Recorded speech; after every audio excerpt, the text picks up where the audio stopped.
Welcome from beautiful sunny Newcastle for the Crux of It, where we will discuss a little bit more about who Crux is, how it started, and what we do. Good morning. Welcome to the Crux of It. We thought it would be a great idea to do a little check-in. We're halfway through the year of the podcast, and we thought maybe we just introduce you a little bit more to the studio and to the founder, me, and just give you a little perspective on why we do what we do and who our clients are and why we started the studio.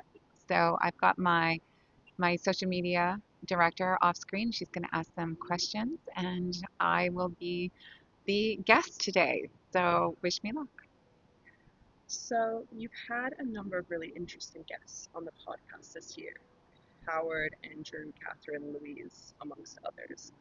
What's been the biggest takeaway for you personally? I think the biggest takeaway for me has been, I guess, the consistency on the importance of leadership and how leadership is developed. I think everyone is now interested in post COVID. What does it look like? And we're kind of in this intersection of old versus new. I think there's a lot of kind of historical versions of what leadership is and means in the office place, which is hierarchical. And then there's the new version, the softening, to the point where we're seeing lots of circles. There's a lot of circle conversation. Catherine talked about how she was getting rid of a hierarchical structure and moving into a circular organizational chart where she wasn't at the center of it. She was part of the entire circle. So it was a very socialistic point of view.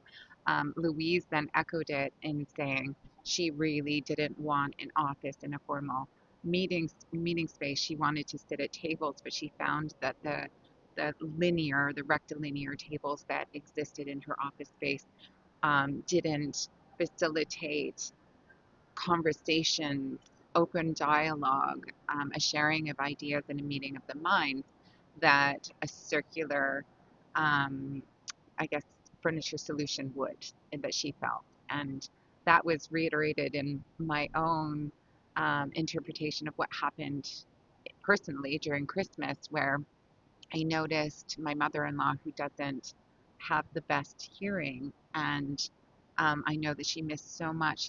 She's such a bright light in our space, and especially during all holidays. And I would notice that she was missing a lot of the conversation, the dialogue, because in a rectilinear setting, she couldn't lip read and she couldn't follow who was speaking at any time. And of course, we all speak on top of each other. And I switched the table this year for Christmas and hired a big round table. And she said it was the best Christmas she'd ever had because she understood every conversation. She could follow every thought, even if there were layered conversations happening and laughter happening at the same time as speaking. She could follow it, so she felt so involved. So those are some of the big takeaways that I've had. I could keep going, but that was the theme that I noticed. And so, apart from that, have there been any common themes across those conversations that have surprised you? Surprised me. Yes, okay. There was controversy on the very first podcast that we had, which was with Howard from EA. And in that, he talked about the intersecting staircase. And, you know, some of you who maybe aren't in architecture or design or delivery may think, well, what's the big deal about an intersection staircase? But there are studies that show as soon as a office or a company owns more than one floor in an office space, an intersecting staircase kind of going out from the core, going out from what has been traditionally provided by the landlord, so the owner of the building, and then you've got the lifts and generally a fire escape staircase. If you take it into the demise of the client and you create a staircase that joins their space so they don't have to leave their space to the core in order to move between floors, that it actually increases productivity, increases collaboration, and increases leadership opportunities. So you start to see people in a different way that they may not have been seen before. So leaders that may once not have been considered because they would have been locked away on a floor and not have that visual, um, I guess, spotlight on them, then are starting to intersect boundaries and they're being seen by different teams. New leaders emerge. He felt from a financial point of view that it didn't warrant the cost and the delapse cost. So delapse means that you have to return the building or the floors in the same state in which you originally received them in. And so if you put a staircase in, that means you have to take the staircase out and you have to fix the slab so that somebody can move in or multiple tenants can move into the floors without having that staircase. And so there's a huge cost to create a staircase. There's a bigger cost to put it back to right and remove the staircase. Um, and so he felt that the flexibility of having that staircase didn't warrant the cost, nor did it warrant the flexibility of future years where you might need a meeting room in that space, or you might need a town hall in that space, or future proofing the job. And so there's a conflicting version of the the kind of proven, um, I guess, white papers on what the all of all of the extras that an intersecting or integrated staircase can bring versus the general cost of it and the future flexibility of it.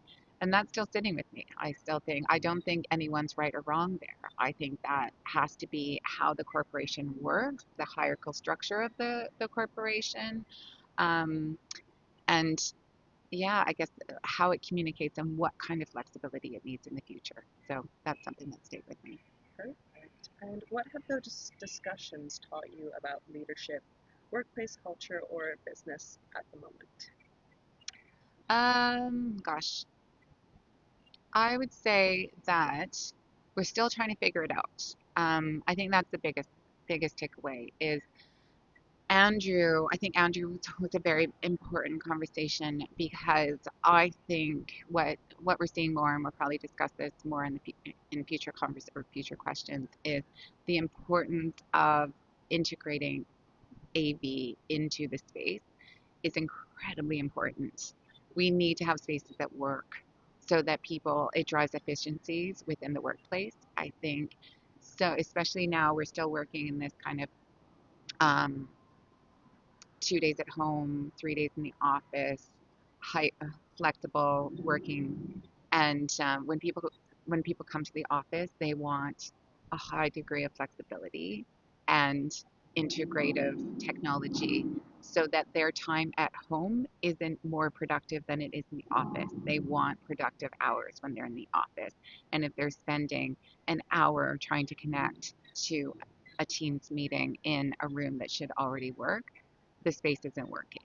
So I think that is one of the big takeaways. I think another takeaway is that people are still trying to figure out post COVID how the offices work. And I think that we'll get probably more into it, but more hard surfaces, less hard surfaces, or less soft surfaces are the trend. And that collaboration no longer looks like a sofa because right after COVID, everyone felt like we needed to bring the living rooms and the soft spaces in because people had been working in London on their beds for the past, nearly a year, and they felt like they needed to bring that into the space so that people felt comfortable and reintegrated into the office space in a really kind of soft way. But now people want to be more and more productive, and productive means hard surfaces, but what forms of where does that happen and why? There's lots of different solutions for that. And you speak to people across automotive, tech, and workplace and innovative or innovation sectors. Do you think that companies are thinking differently about space today? I do. I think that every dollar or pound counts right now. I think more so than ever. So they're consistently thinking about how are they driving the most out of their investment. Um, Mechanical, everything that you don't see is very expensive still. Laboratories and innovation spaces are getting more and more important. That's driven by AI, but that's also driven by competitors and what they need to glean out of their competitors, and that's done in a laboratory setting or an innovative setting. And those spaces are expensive. And so where do they put their pot of money versus where they used to put their pot of money? It's not about an attractive environment any longer. It's really about functionality. And was there a moment during one of the podcasts where something really stayed with you afterwards? I think there's been so many. I would say Louise said a bunch of things that really landed with me. I thought she was very wise and but very understated. Like she's had these huge roles, managing 1,000 people and then moving into 60 and why she did that. And so I can't actually you'll see my face. I remember saying to Ella, you're going to see my face light up a couple of times where she says things. And those are moments where something really landed. And so I would say, watch the podcast. It was a good one. What was a gap you felt existed in the market when you launched Crux? The gap that I felt in the market was D&B. So D&B, when I moved here, didn't exist in the States. So it was a brand new experience to me. And I couldn't believe that companies that designed also built, because we were very traditionally led at the time, and that's changed over the decade that I've been here. Um, but as I kind of went through the process, what I loved about being a D&B designer is the speed.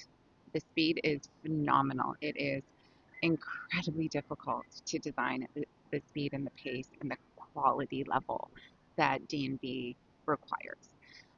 So the learnings were massive. But what I found difficult was that the focus on the client and the end result for the client was quite often lost because there's so much money in the build that the build companies where they do offer themselves as a design and build, but they really are a build company that offers design for free and or for a very, very low nominal, very low cost because they're making their profitability in the build.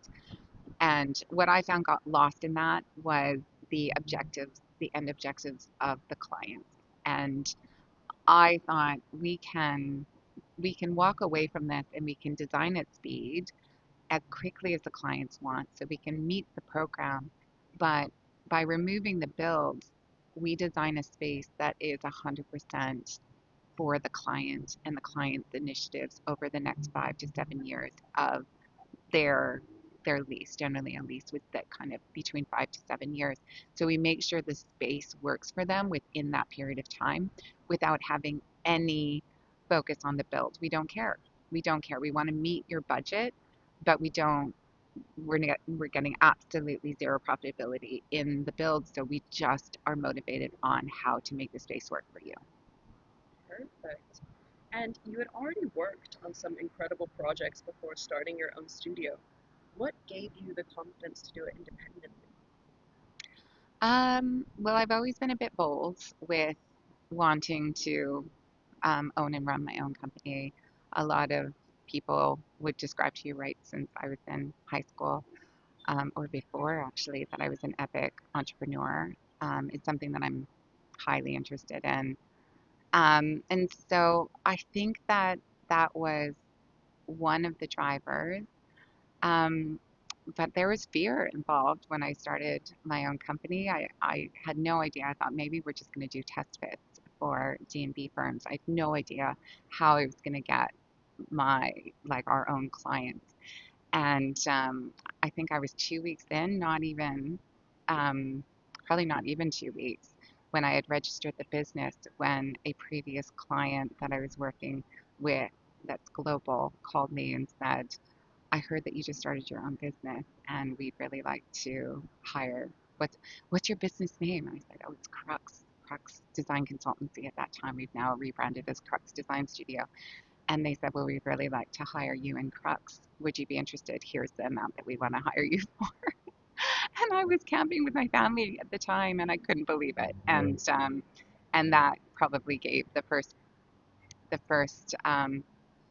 bit of confidence that we were taking the right step and that we had something. So very, very excited and forever thankful to that client. Definitely. And the name Crux is very distinctive. What does it mean for you?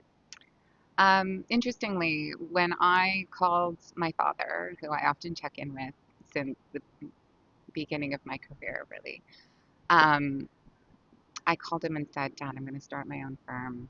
And he's been very successful in his own businesses and owns a company, now a consultancy in Canada called Crux.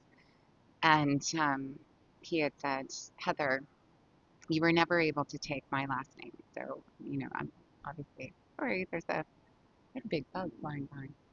Um, my maiden name is Alan, and we weren't, I wasn't a boy, I was traditional, and I always took my husband's last name.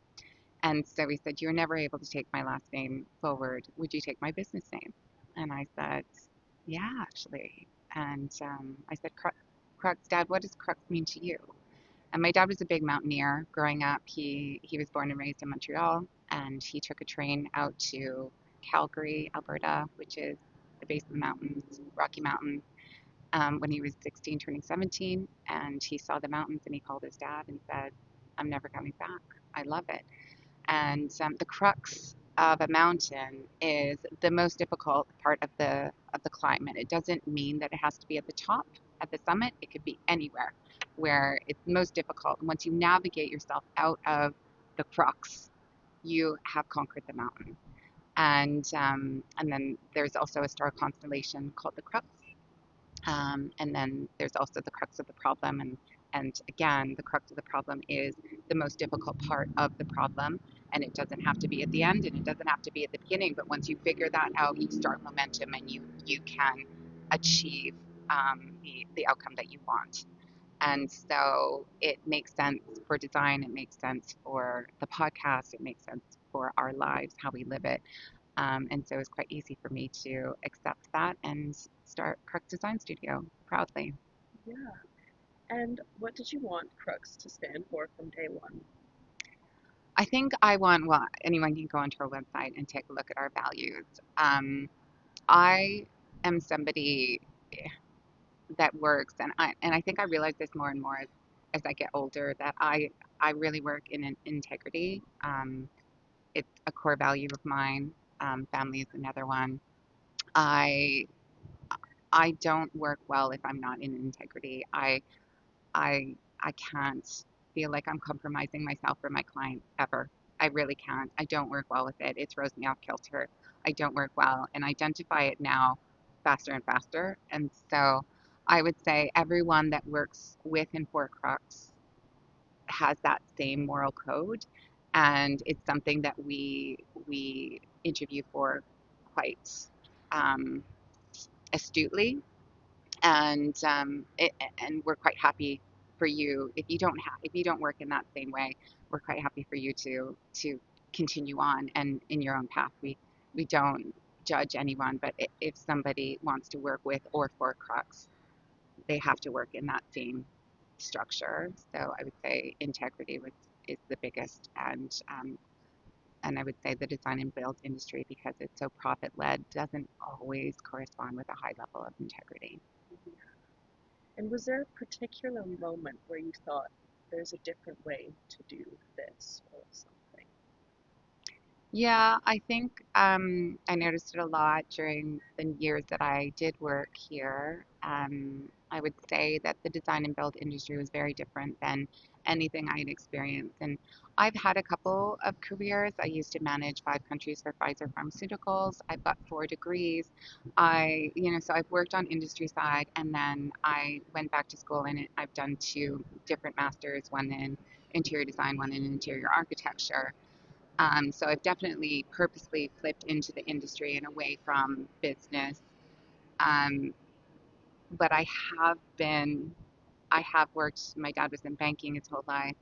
I have worked and been exposed to a lot, so it's my ex-husband, a lot of different industries that you would think would be hedonist, um, and nothing prepared me for design and build.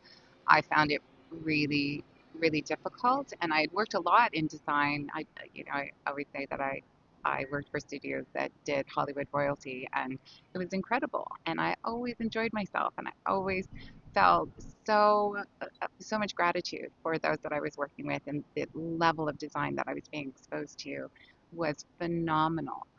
Um, and then I moved here, and it was really challenging. So I thought, how can I bring enjoyment back into design? Because I really didn't enjoy my my days working in design and build. So I wanted to build a world where my family was here.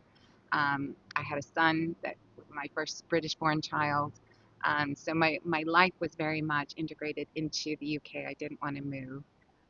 But I also wanted to enjoy my career, and I wanted my children to see me happy. And so it was, how do I bring that back into my life? Yeah. And what kind of studio did you deliberately not want to build?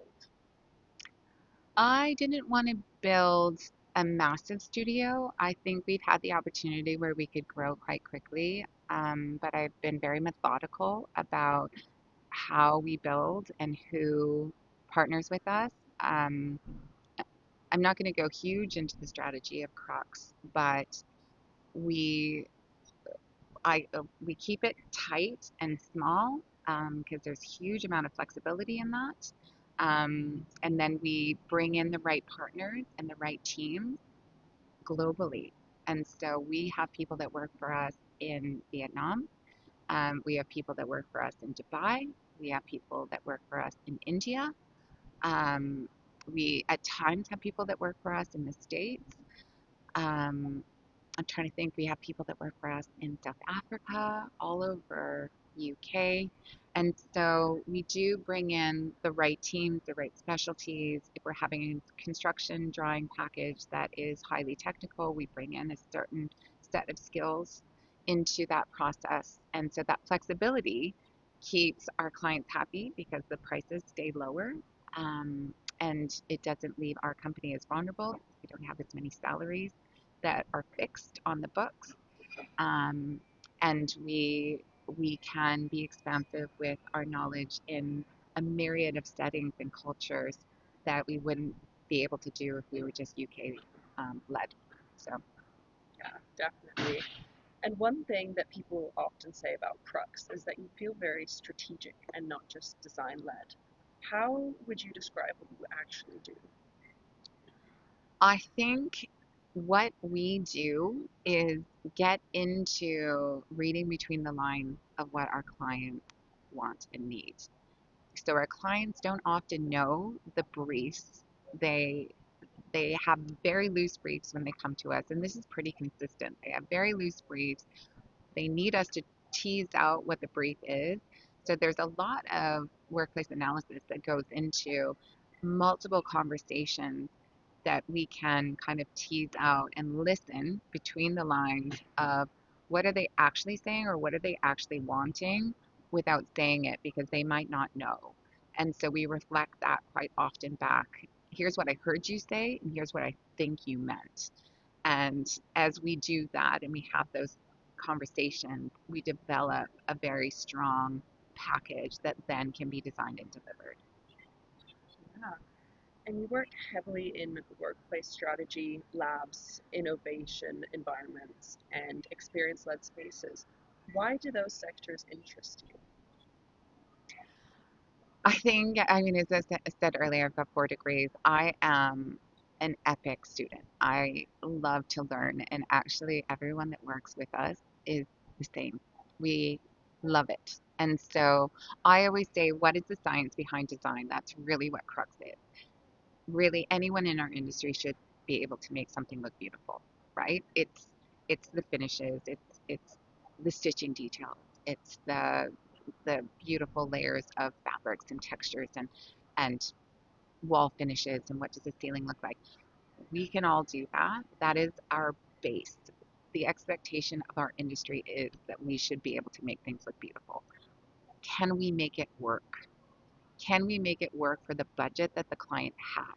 Can we feed back that actually the budget that they have can allow it to work, but may not offer the aesthetics that they want because there's layers of cost in a project. And I think from our training from D&B, that I'm so grateful for that, is we have a very strong knowledge of what the cost is for products or projects, that we can quite quickly deliver the news to the client that for the technology that you want or the innovation that you want, you can't afford the aesthetics.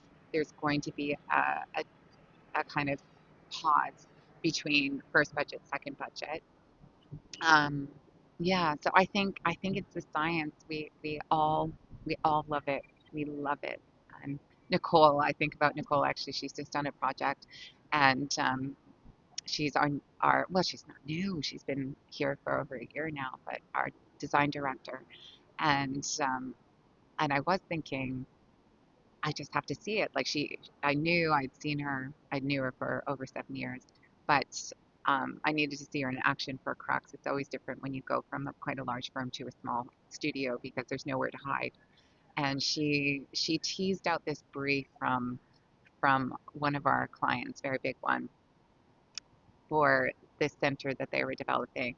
And man, I mean, I think she knows so much about their product now that it was absolutely incredible. And how she's integrated that into every bit of the design is, I mean, it's absolute magic. So I think we hire and deliver based on the science of design. Definitely. Um, a lot of firms focus purely on aesthetics, and you seem to focus heavily on how businesses actually operate. Why is that important? Yeah, I think I've touched a lot on this so far, but I think that if an office space doesn't work, why are people coming in? Because it has been proven that people are very productive at home. However, there is this intangible that I was talking to one person in the industry actually who said their teams, they were losing quite often in their pitches, and he brought everyone back into the office 5 days a week. And they went from losing almost every pitch to winning every pitch. They were I think almost 8 months now. They've won everything. And he really felt like it was due to the kind of synergies, the intangible synergies that as soon as people come together in that meeting of the minds and that building of the energy and that building of confidence and alignment, that a company can drive forward. And you can't do that in your bedroom at your living room. You have to have that synergy. And I'm noticing for myself, actually, as the company grows, you have more clients, the synergy that's formed when everyone's in the office versus when everyone's at home. Now, because we have such a broad environment, we can't call it people in from Dubai and Vietnam and Thailand. Forgot to mention Thailand. We can't bring everybody in every day, but there there's definite synergies to that. Going on a bit of a tangent, I've just realized, but yeah, have I answered that question? Yeah. Okay. And you also keep your business intentionally agile. Was that a conscious decision? Yeah, it was, and it continues to be. I check in with myself quite often and say, is this still working? Is this not working? I have some valuable teams that I engage with quite regularly to bounce off how the health of the company, how how I feel, it's kind of sounding boards, just to, I guess some people would say board of directors, but they're not appointed. I watched actually Sarah Blakely, who's the founder of Spanx, and complete business idol to me. I think she's absolutely incredible. And she always said, when you start a business, have a board of directors in your head that you often consult with. And because they're in your head, they could be anyone. She used to have Warren Buffett in her head. And I definitely have that as well. And I check in consistently to say, am I doing the right thing? Is the business going in the right direction? is it structured in the right way? We definitely do move things and are hiring more locally um, for that synergy, but the flexibility, the delivery, the speed of delivery, we have somebody working, as I mentioned, in Thailand. She's 6 hours ahead of us. So by the time we wake up, there'll be a full document ready for us to start developing on top of. So that flexibility you can't buy. It's amazing. And so yeah, we'll always, always, always remain with that level of complexity. And I think the other thing that our partners are so important to us, and um, we bring in the right partners at the right time. And so Uncoded is a big partner of ours, and their knowledge, which I'm sure you've got a little bit from Andrew, their knowledge on AV integration is incredible. And I think that's just going to drive the future of the business. And so we bring them in at the right time, or we've got mechanical MEP companies that we work with, and we bring them in at the right time. And where you place an AV unit is often a negotiation. Like, here's what we're trying to drive out of this space, and could we put that somewhere else so that aesthetically we can get exactly the look that we want, but um, we can maybe have access to the unit through a different space so that we can, yeah, maintain the look and feel of the design. So so I think it's layers of what Crux has that I find is really special, and we'll always keep that essence. Definitely. Um, how does the Crux model work in practice? So day to day, we've got designers, technical, creative. Um, yeah, I would say that's probably where it starts with. Um, we've got BG, we've got kind of clients coming in, evaluating cost proposals going out. Then we've got designers that will do it. But in our cost proposal, you will see, here's what I think that you need as far as mechanical, AV, building control, um, so many other layers, graphic design, visualization, so many other larger, um, I guess, parts to the ecosystem of design. And we'll bring those in and make an introduction through our document of how we would propose to deliver a project well for them.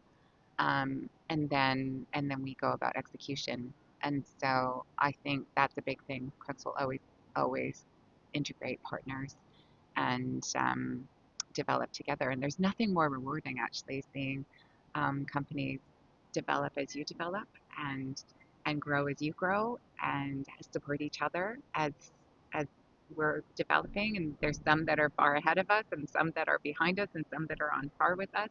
And it's incredibly rewarding. It's incredibly rewarding to see everybody develop success in their different level. Yeah, and you mentioned that you often collaborate globally with specialist teams and partners. Does that flexibility help clients? Yeah, it definitely does. Because they can pick and choose what they need, where they find their level of importance. I think quite often we'll go into a team and they already have some members of the team sorted, and then Crux just integrates with them. Um, but I think having that offering is incredibly important to them. It's valuable. The teams work really, really well together. There's these synergies that form. It's you end up always getting a better end result than you would have just with hiring the specializations one at a time. Perfect. And what do clients typically come to you for that they aren't getting elsewhere? I think I think it's the intangibles. I think it's difficult. So I think integrity is big. We always do more than we say we will. So it's age old, over deliver. I never say that we under promise. We make huge promises and we over deliver on them. So I think staying humble is massive. There are so many huge egos in this industry, and so I think clients kind of wonder, if they're not the star of the show, then what are they paying for? And so in our world, the client is always the star of the show. It's not us. not our design. It's ultimately their design. Um, I think humility, I think the willingness to learn, I think grit, um, being able to pick yourself back up, brush yourself off, and keep going. This is a very, very tough industry, and you're going to have scars. You have to wear them, but wear them with a smile, and don't get jaded. Um, I think there's Yeah, I think there's lots of different elements. Being wise with your money. I think money management is big. Design industry isn't necessarily known for it. I think maybe that's a part that should be more heavily focused on in architecture and interior design schools. How, if you're thinking about running a business, how do you run a business? How do you manage your books? How do you make a profitable business? How do you how do you ensure longevity when when maybe there's a gap between winning projects, and so there's definitely cash flow that needs to go into it, and I think a lot of firms don't know how to do that, and I'm very thankful that one of my degrees is business, so I've always had that mind set, and then like I said, I've got my board of directors that help me do that. Yeah. What does adding value actually mean in terms of a project? Adding value. Adding value is quite simply reading between the lines. The client tells you that they want the one thing, great. Make sure that you deliver that. But there's so much more that they want that they're not saying, or that they might not know themselves, but they do need.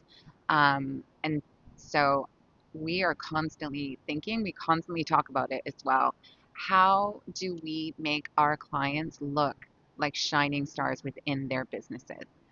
How do we make sure that every appointment, every delivery makes them look great so that they get their job promotion, they get, accolades in their business for the physical space that they have delivered and how that's positively impacted the bottom line of the business.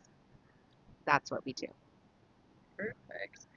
How early do you like to get involved in a project and why? I think anyone would say as early as possible. I think that's that would be quite consistent. Um, But if if we can't get involved right at the beginning, then as soon as you can let us in the door, great, because we will make a positive impact at the start. And I will say we've been on some projects where we haven't come in right away, and there's been other design teams that have been involved. And then we come in not knowing the full backstory, and it feels like we're stepping on toes. And we are in reality. And there's been some learning along that process, and reflection of that's not always a winning strategy to bring us in that way, that it's best at the beginning, and if it's not at the beginning, probably transition the team that wasn't working quite as well. There's a reason why you're bringing on Crux now. There probably should be a handover and then a new direction versus trying to make to a previous team and a new team work together. It's not always a successful strategy. Yeah.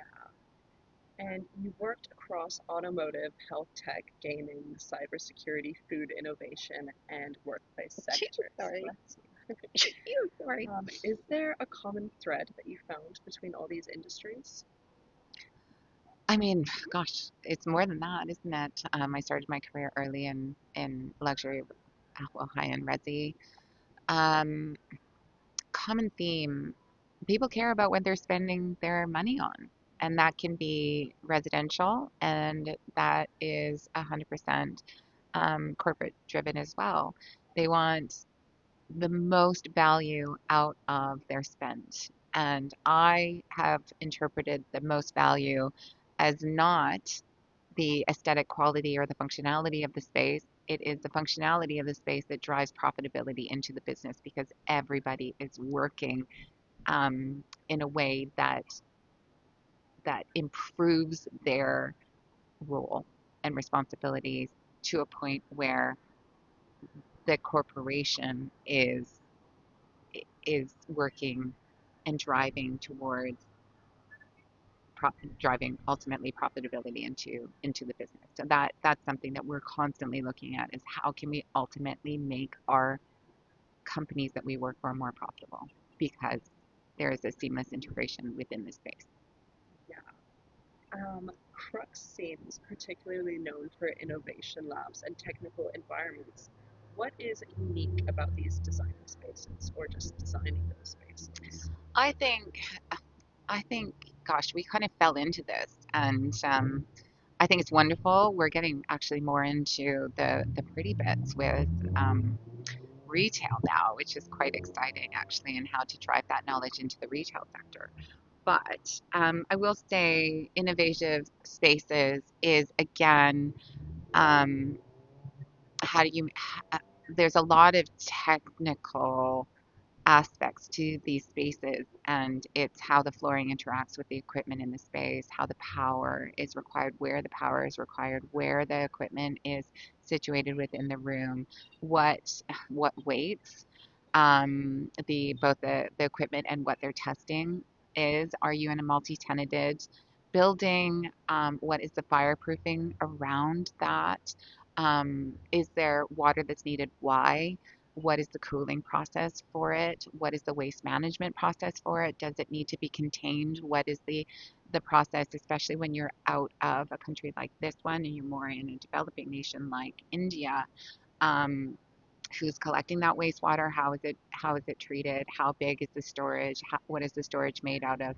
There's so many complexities. What is the lighting um, in that space, because of what they're working on, probably requires pretty high level of lux. But then if you're looking at them studying lux levels of something, then actually the space needs to be quite dark. And I guess, how do you design a space that works? So there's a lot. I think we've done over 77. Sorry, there. I hope you can't hear this, but there's an ambulance or a police officer going by. It is there's multiple layers on building these technologies, and we've derived that knowledge over the past 5.5 years of developing really technical spaces for our clients. And um, and so I think, yeah, does that answer the question? Yeah. Okay. You've worked with brands such as JLR and now companies like Agritas. What excites you about the future of mobility and advancing manufacturing? um Gosh, I mean, Agritas is amazing because they're working on this gigafactory. Like, who does a gigafactory? It's unbelievable. The complexities within that. Um, I think I think that's it. I think, again, being this, like, the science of design and a student of life, that we just have this incredible thirst for knowing more and learning more, and with humility, and offering up, almost, I'm a big yogi, but offering up of um, give us the gift of the information, and we will do our best to derive a space that supports it. Um, that's it. I think it's just the excitement of learning more and growing with our clients, and um, yeah, just gaining more knowledge. Like, fun. It's fun to learn. Yeah. How different is designing for an engineering or technical client compared to a conventional office workplace? There's similar points. Everybody, as I've touched on before, needs a technical space that works. We have a landlord client. He's got 20 buildings right now. He's growing, and it's a family-owned business, and his dad owned it for like 65 years or something, and now it's gone on to the son. And oh, they're beautiful people. They're really just special people. Their budgets aren't huge. Um, and so, however, we know what we can do can offer such a benefit to their, I guess, portfolio, their investments, that will just take them to the next level. And so I would say they're more similar than they are not because there's a lot of the knowledge that we can apply. Are we building laboratories for everybody? No. But are we building the principles of functional space that derives a higher profitability for the business? We always have that in mind. So I would say that's that's the similarity. That's the string. And we take that to retail and we take that to automotive and we take that to food sciences and that is the common string between all of our clients. Hmm. And you touched on this a bit before that your projects span the UK, Europe, India, and North America. How do you manage working globally as a relatively lean studio? Again, we have people everywhere. Everyone that we choose to work with us are really top. They're really, really top, and just a phenomenal work ethic. They're without asking. I mean, Crux would absolutely never demand anyone to work until midnight, and yet last Friday we had a design that needed to go out before midnight, and I was one of seven people working until well, I think we got it out 13 minutes before midnight. Um, it was phenomenal. So I think the everyone that we work with and partner with are so dedicated to our clients and to, I guess, the design and the level of output that um, it makes such a difference. And so you know when you meet the people who's willing to do that and who's not, and there are people willing to do that all around the world. So and then that creates a 24-hour clock, which obviously makes it even more valuable to the client. So that's kind of what we focus on. Definitely. Are clients around the world asking for similar things at the moment, or are there regional differences? There are regional differences. India, we worked a lot in India over the past number of years, and I would say, for instance, space is not as, I guess, coveted as it is here in the UK. And so we would have 1,600 desks and we would want space around them. And, which is funny because you compare this to North America and there would be even more space. But India is a higher concentration. There's definitely a transition happening right now from a very formal way of working where they have offices and this hierarchical structure, which is very much present in their workplaces, even when they're forced to go into an open plan environment. The hierarchy still shows up because it's permeated throughout their entire culture, and so there's definite pushback on um, kind of this maybe Western world led initiative doesn't meet the expectations and working practices of other countries, not in all cases. Color is another big one. So I'll use India again. India is very bright and vibrant and colorful and loud, and Scandinavian design doesn't work for them. They feel demotivated in this space. They want to feel excited by their spaces that they're around. And so, how do you integrate that when there's a global strategy of a more muted, luxurious, like I'm saying this not from an Eastern perspective, but maybe a Western perspective of what luxury means and kind of that pared down, curated design details versus color. Yeah, so there's quite a few differences that we have to kind of negotiate around, definitely. Yeah. What's been one of the most challenging or rewarding projects that you've worked on recently? Oh, I find them all so rewarding, challenging. Had a couple challenging, um, unexpectedly so, and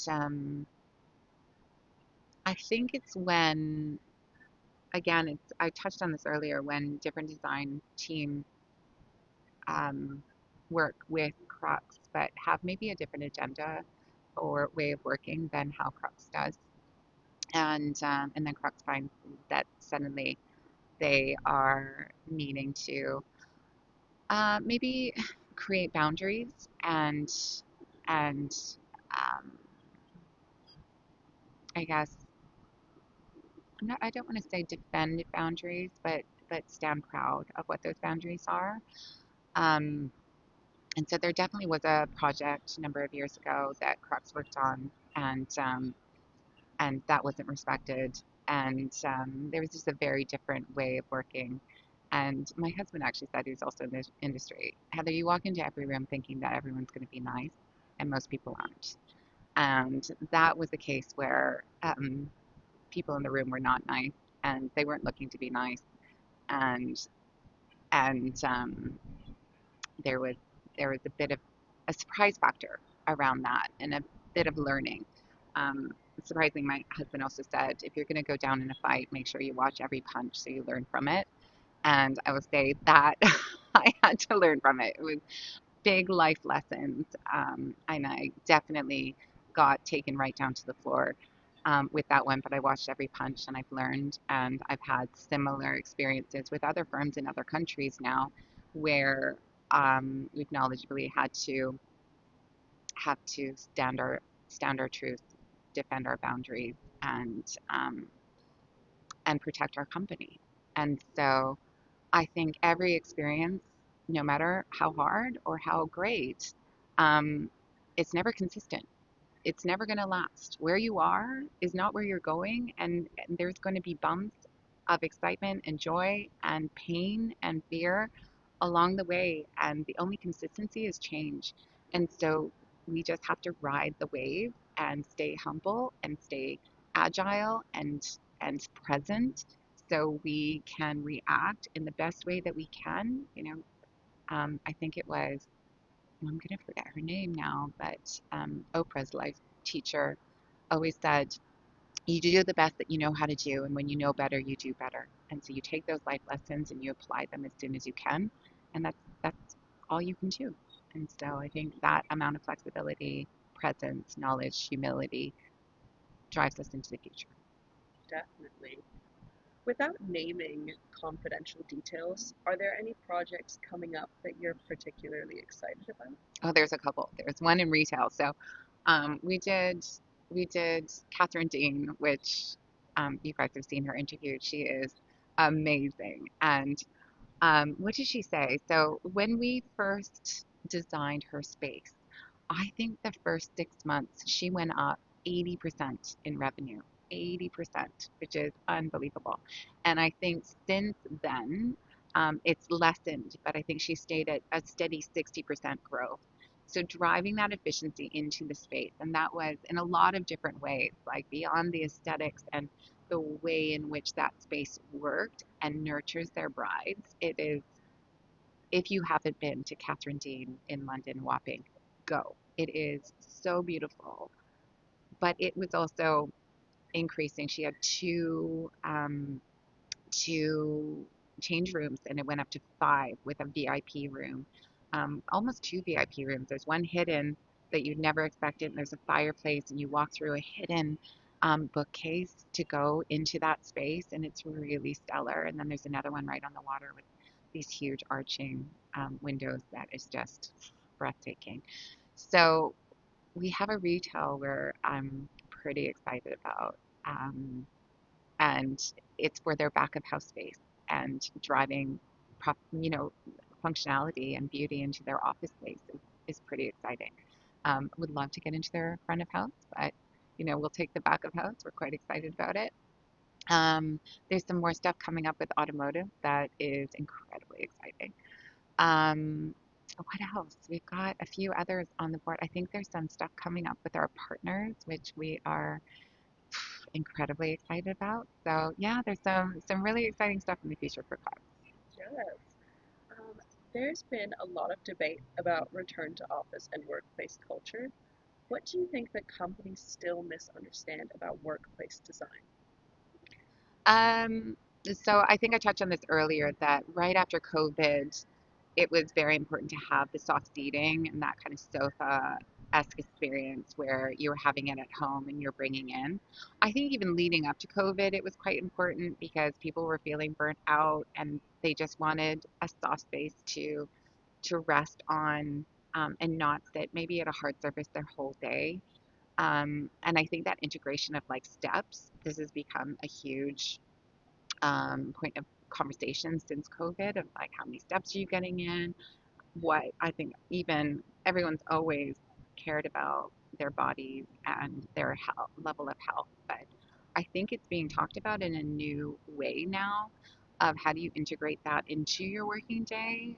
Workplace analysis people will always say resting your eye on green helps lower the blood pressure, helps relax the mind, relax the eyes, reset so that you can work again. And that's why you see planters throughout the space, office space, to kind of create that horizon to relax the blood pressure. So I think all of those things are still really important. But I think what's really driving and new is people like working from home. And so I don't think we'll ever have as much as offices are driving the 5 days back to the office. We'll never go back, not without a strong fight, because people want to be home with their families more, or to help their wives out, or the wives help their husbands out, whatever it is. Kid pressure dynamic is important. Family life is important. Your own personal life is important. So I think we'll always work 1 to 2 days from home. But when you're in the office, how do you create the environments where you're most productive? And that's not necessarily a desk, but that's meeting space, that's collaborative space, that is breakout space. And how do we drive that for, I guess, the layers of um, another thing that's come out of COVID is people that were once, I guess, probably on the spectrum of sensory neurodiversity is the word that I'm looking for, where they kind of maybe were quiet about the level of noise or the airflow or the heat or the cold or whatever was causing them not to be productive in the day. They're now standing proud and going, I was productive at home because I had an environment that was regulated to me. And now I'm going back into the office and it isn't. And I can't be effective and I want to be effective for for the company I work for. Everyone chooses. I think this is, yeah, I'm going on a tangent and I do apologize, but everyone chooses, and Louise said this actually, to work for a company, and they're taking out 60 to 80% of their life to work for this company because they're proud to be there. Not only are they just getting their mortgages paid and their lifestyles paid for, but they're actually taking pride in who they choose to work for.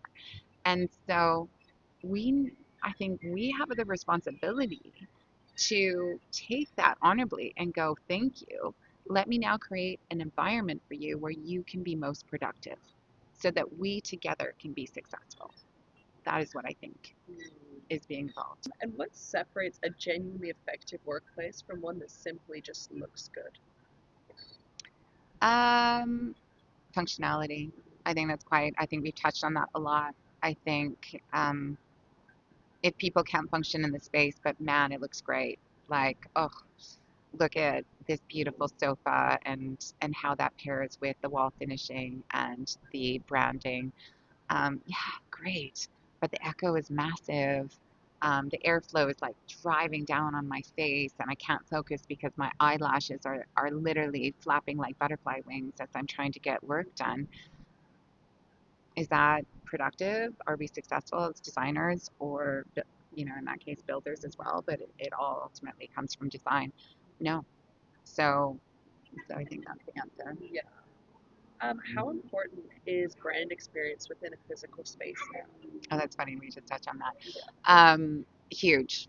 People want, again, people take such pride in where they work, and so I have worked on a few projects where the brand is more subtle, and the feedback consistently from the people that work in the space is I don't feel a connection to who I'm working for. And people want to feel connected. They're so proud of the choice that they've made to work for that firm. They want to feel connected within the space. You often talk about collaboration between workplace, labs, engineering, and innovation teams. Why is that integration becoming more important? I think quite simply that they're all different pieces to the puzzle that drive profitability. And so if one's working really well in isolation, but the other ones aren't, the business isn't being as efficient as it needs to be in order to be profitable. So I would say that that's quite simply the answer to that. What trends do you think are overhyped right Well, I think now? soft seating. Um, I've met some designers that are like, oh, let's layer carpets and let's stick some pillows um, and let's let's get into these fine details of aesthetics and get a beautiful marble in. Like, listen, I love beautiful finishes. I worked in like I said, luxury residential for many years at the start of my career in design. Love it, but let's drive up productivity for the business, and then let's layer those details in. I don't think they're the driver of the successful output. Hmm. And what shifts do you think that businesses should actually be paying attention to? Um, AV. I think we all are talking about AI and how that impacts our world. Um, but if you don't have a, a technology driven space, or at least the capability of it, and I mean laying the infrastructure of it through the cable trays and the power connections and the possible connections to um, a LAN connection. I think you aren't building in resiliency in your future workplace, and I think AV and technology is what's going to drive a business forward now. Yeah. How is AI or technology changing the way that you think about workplace environments? Um, I mean, we have definite AI that can help us through various things um, in design, but I don't think that's necessarily the question that needs to be answered. I think it's how it is helping in the workplace, and I think we're still figuring that out. I think our clients know more than we do, and so it's teasing that information out of how it's impacting their world. And when they tell us how it is impacting us, then we can get the right technology into the space to help drive that out. And if that's a meeting space, or if that's an AI room, or if that's, um, gosh, there's a myriad of it, honestly. I mean, it can go into their town hall development as well. There's so many different layers that we can offer it. And then we haven't even gone into the laboratory space. So, um, with that's again teasing it out in the brief and then making sure that we match it with the technology that is existing or is coming that helps them become productive. And you're balancing running a growing business, leading projects internationally, and raising a family. How do you manage that? Um, some days better than others.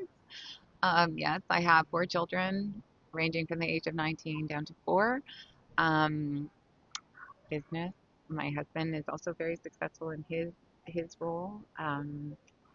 And my family's in Canada, so there's not, and his family is quite far from us um, in this little country of England, and so it is a balancing act. I will not lie, and some days it feels like I'm killing it, and other days it feels like I'm an absolute failure at it.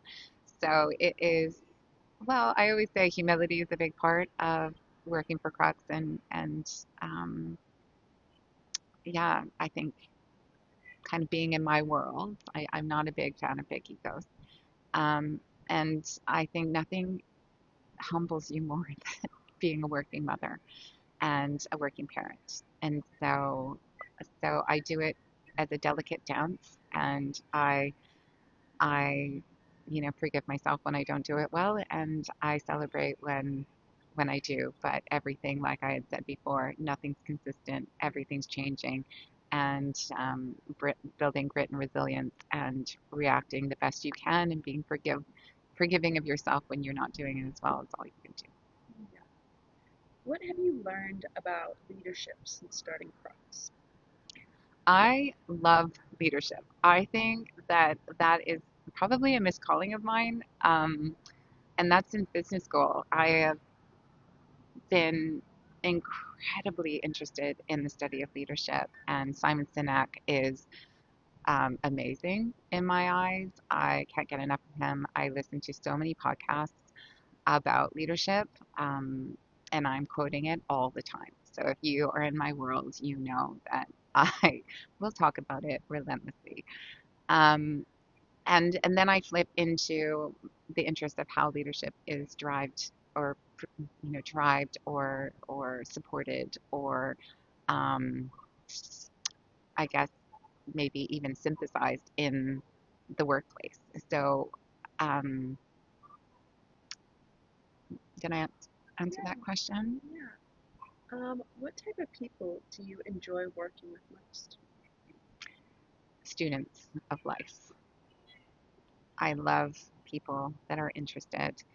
Um, if people think that they know everything, um, people that have big egos and think that they're better than anyone, um, I completely shut down. I'm not interested.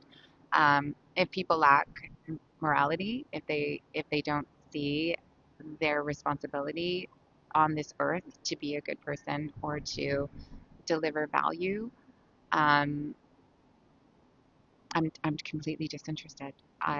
So I think it's easier for me to say that because everyone else that is, it can be in any walk of life, in any discipline. If you're interested, I'm interested in knowing you and working with you or spending time with you. And I want to hear all about what you have to say. I'm going to learn something from you, and that excites me. So I'm quite simple that way. What advice would you give someone considering starting their own studio or consultancy? Um, have a plan. I think that's really important. Have a team of support around you. You can't do it all yourself, and you got to have strong support. You got to have people that believe in the business, that and believe in you, and and that will drive you a long way. Um, I think having a knowledge of money really, really important. Cash flow is key, and it is hard to keep a business afloat and manage cash flow and hire others as you're growing. It's not an easy feat. So I would say having an acumen with cash flow is really important, and humility. I think life is going to teach you lessons. And just because you are out on your own, to be honest, a small studio and a growing studio shows its warts quicker than a large studio does, and you can't hide in it. So every hire matters. And again, I was just talking about this with one of our partners actually, that people that show real talent and experience in a large firm have maybe been able to hide their lack of knowledge or inabilities in a larger team, and they cannot do that in a smaller team. And when you have direct exposure to a client, um, everybody on the team has to be strong because a client will make a decision in a heartbeat to not work with you if you're not delivering in the way that they need you to. And that could be verbally through presentations, or that could be through documentation or some kind of strategic led um, output. So yeah, I would say those items are really important. And with Crux having grown significantly over the last year, what's next for the business? Oh, I would love to get into Asia. Gosh, we talk about anywhere in Asia, like China. I've done some work for JLR in China. I would like to do more. Um, I think it's an incredible market, and there's so much to learn. Um, so so yeah, I would say we're really enjoying. We're actually working a lot in the UK again, and we're enjoying being back, and that's quite fun. And there's a lot of really cool stuff going on in the UK at the moment, and Europe, to be honest. And so that's quite exciting. Um, so yeah, I would say those two. You know what? If I could have my wish list grow and I could get a little bit into Australia and New Zealand, their design is incredible. Like honestly, watch that. If you're interested in design, take a look at firms in Australia and New Zealand. If you like beauty, they are designing beautiful work, and so I would like to get in there as well. Yeah. And if people listening take one thing away from this conversation, what would you want it to be? Gosh, I think, well, I hope you got an intro to Crux. I hope you got an intro into me, founder of Crux. I hope you see, we are who we are. I wear my heart on my sleeve, and um,